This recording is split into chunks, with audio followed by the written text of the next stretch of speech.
اعوذ باللہ من الشیطان اللعین الرجیم، بسم اللہ الرحمن الرحیم، نحمدہ ونصلی علی رسولہ الکریم وعلی آلہ الطیبین الطاہرین المعصومین، لا سیما علی الامام المنتظر بقیت اللہ فی الارض، روحی و ارواح العالمین لتراب مقدمہ الفدا، اما بعد، الحمد للہ الذی جعلنا من المتمسکین بولایت امیر المومنین والائمہ علیہم السلام۔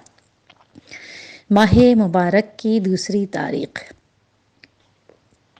ابن عباس سے مروی رسول اکرم کی سکھائی ہوئی جس کے بہت فضائل اور ثواب بیان ہوئے، ان دعاؤں میں سے دوسری دعا، گویا مہمان خدا جب دسترخوان خدا پر پہنچا، جب نیا نیا کوئی شخص وارد ہوتا ہے تو وہ پہلے ماحول کا جائزہ لیتا ہے، اس ماحول سے خود کو مانوس کرتا ہے، اس کے بعد چیزوں کی طرف ہاتھ بڑھانا شروع کرتا ہے۔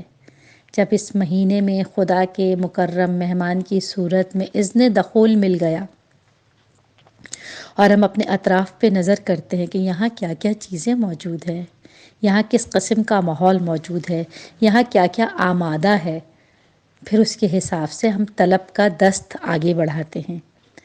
دوسرے ماہ مبارک جب ہم اطراف کی طرف نظر کیا تو سب سے پہلے ہمارا دست کس طرف بڑھنا چاہیے، جو رسول نے سکھایا، بسم اللہ الرحمن الرحیم، اللہم قربنی فیہ الی مرضاتک، اے میرے خدا اس مہینے میں، آج کی تاریخ میں مجھے اپنی مرضیوں کے قریب کر لے۔ خدا کی مرضی کا موجب بن جانا، خدا کی مرضی کا مصداق بن جانا، یہ ایک ہی جمپ، ایک ہی جست، ایک ہی لمحے کا سفر نہیں ہے، یہ تو ایک طولانی سفر ہے جس میں راضیہ اور پھر مرضیہ بننا ہے، راضیۃ المرضیہ۔ اندازہ لگائیے، آقا حسین 3 دن کی بھوک پیاس، قربانیاں، شہادتیں، اور اس کے بعد اپنی جان راہ خدا میں جب پیش کرنے لگے ہیں، جب اس مرحلے پر آئے ہیں کہ یا ایتھا النفس المطمئنہ ارجعی الی ربک راضیۃ المرضیہ، یہ ایک بہت بلند مقام ہے جو ایک جست میں طے نہیں ہوتا، آہستہ آہستہ اس راستے کی طرف بڑھا جاتا ہے، ثبات قدم کے ساتھ اس کی طرف پیش قدمی ہوتی ہے۔ تو اللہم، اے میرے رب، آج کی تاریخ میں مجھے اپنی مرضیوں کے قریب کر، پھر قریب سے قریب تر کر، یہاں تک کہ میں تیری مرضیوں کی مصداق بنوں، اور اس کے بعد میں راضیہ سے مرضیہ کا سفر طے کروں۔ پہلی چیز کہ آج مجھے اپنی مرضیوں کے قریب کر، جس کام میں تیری رضا ہو میں اس طرف بڑھوں، ہر پیش آنے والی صورت، ہر کھلے ہوئے راستے، ہر موقع، ہر حالت میں اپنے فیصلے میں یہ اختیار کروں کہ میرے رب کی مرضی کس کام میں ہے، ہر وقت اس بات کو مد نظر رکھتے ہوئے اپنے قدم کو، اپنے ہاتھ کو، اپنی نگاہ کو، اپنی آواز کو بڑھاؤں کہ میرے رب کی مرضی کس طرف ہے۔ خدا بند عالم مجھے اپنے مرضیوں کے قریب کر لے۔ اور آج کے دسترخوان پر جب میں 2 ماہ کریم کو، 2 تاریخ ماہ کریم پر مانوس ہونے کی کوشش کر رہی ہوں اس کریم میزبان کے دسترخوان پر، تو دوسری نعمت جو سب سے پہلے میری توجہ کی جالب ہونی چاہیے وہ ہے اللہم وجنبنی فیہ من سخطک و نقماتک، خدا بند عالم جنبنی فیہ، مجھے اس میں سائٹ پہ کر دے، اطراف میں کر دے، ہٹا دے، من سخطک و نقماتک، اپنے غضب اور اپنی سزا سے۔ گویا میں نے اعتراف کیا کہ میں اہل تو ہوں، میں گناہ گار تو ہوں، میں مجرم تو ہوں، لیکن جب کوئی جابر، جب کوئی جلیل سزا دینے کے لیے آتا ہے اور ایک گروہ میں سے کسی ایک کو سب سے پہلے چنتا ہے جو سب سے بڑا ظالم اور جابر ہو، اسے پکڑتا ہے، باقی کو سائٹ پہ کر کے کہتا ہے ان کو ہم بعد میں دیکھیں گے۔ خدا بند عالم اس مہینے میں میری گرفت نہ کرنا، مجھے سائٹ پہ کر دینا۔ اس مہینے میں مجھے مہلت ملے، خدا مجھے اپنے غضب اور اپنی سزا سے بچا لینا، سائڈ پہ کر دینا، یہ مہلت مجھے تائب بنا دے۔ اے خدا، میں ان میں شامل نہ ہوں جنہیں تو اس مہینے میں بھی گرفت میں لے لے گا، جن کو اس ماہ میں بھی مہلت نہیں ملے گی۔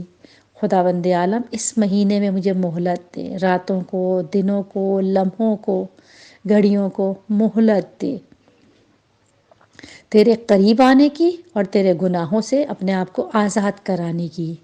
جنبنی فیہ من سخطک و نقماتک، تیسری نعمت جس کی طرف مجھے ہاتھ بڑھانا ہے آج کی تاریخ میں، ووفقنی فیہ لقراءۃ آیاتک، خداوند عالم توفیق دے مجھے آج کے دن، اس میں، اس روز میں، لقراءۃ آیاتک، تیری نشانیوں کے پڑھ لینے کی۔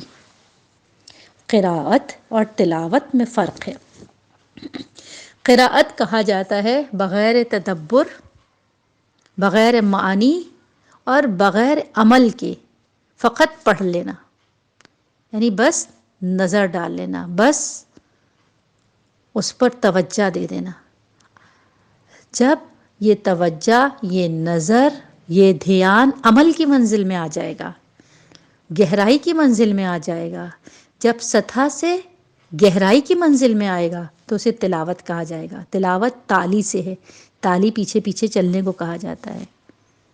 تو ابھی تو خداوند عالم میں تیرے دسترخوان پہ مانوس ہونے کی کوشش کر رہی ہوں، آج مجھے تیری نشانیوں کے فقط پڑھ لینے کی، توجہ کرنے کی، نظر ڈالنے کی توفیق دے۔ ووفقنی فیہ، اور ہم جانتے ہیں آیات فقط وہ نہیں ہیں جو کتاب خدا میں لکھی گئی ہیں، یس جو فقط آخری کتاب میں ہیں۔ خدا کی تمام صحیفوں، تمام کتابوں کے علاوہ جدھر نظر کریں آیات خدا، نشانی خدا موجود ہے۔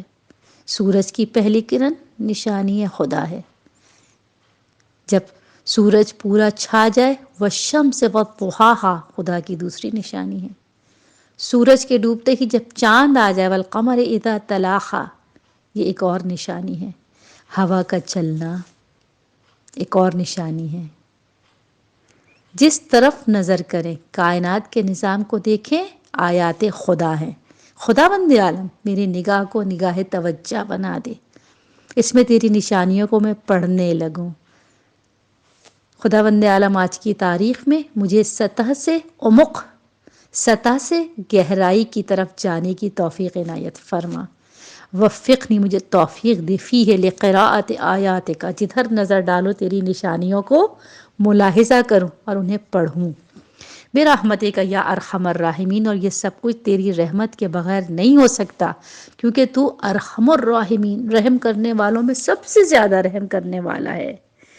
وآخر دعوانا ان الحمد للہ رب العالمین والسلام علی المرسلین۔ اللہم اجل لولیک الفرج۔